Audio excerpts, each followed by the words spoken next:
I'm Jennifer Angel. Hi there, Gemini. These are your stars for July.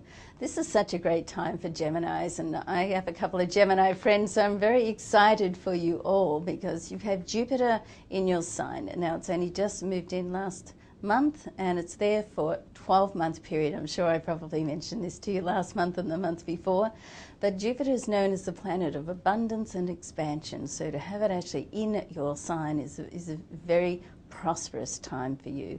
Now, the other thing that's happening this month, Gemini, for you is that there's a new moon in your solar second house. Now, your solar second house is all to do with money and possessions.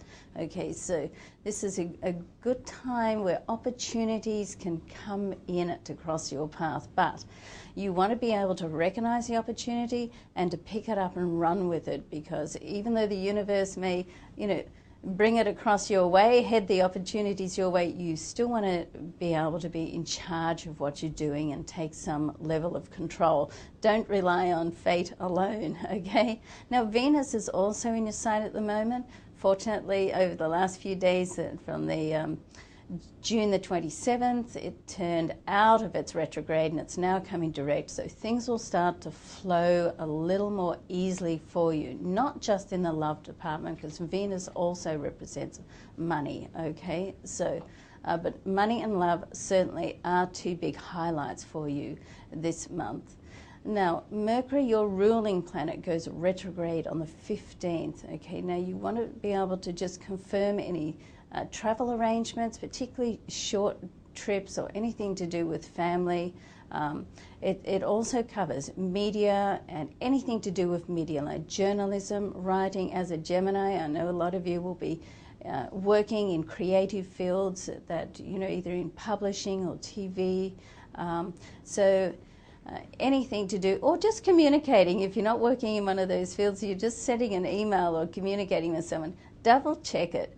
Because you could be sending something that's a little sensitive to the wrong person. So they're the type of things that can go wrong with Mercury retrograde. And it being your ruling planet, of course, it affects you very strongly. So you don't want to make any assumptions. So let's put it that way.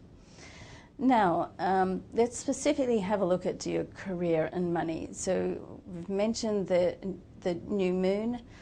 So it is a prosperous start for you, but there's also a full moon in your solar 8th house, your second money area, and you could be conflicted in some way this month of perhaps a great opportunity come through, but you're going to have to give something up to do it. So, that's life.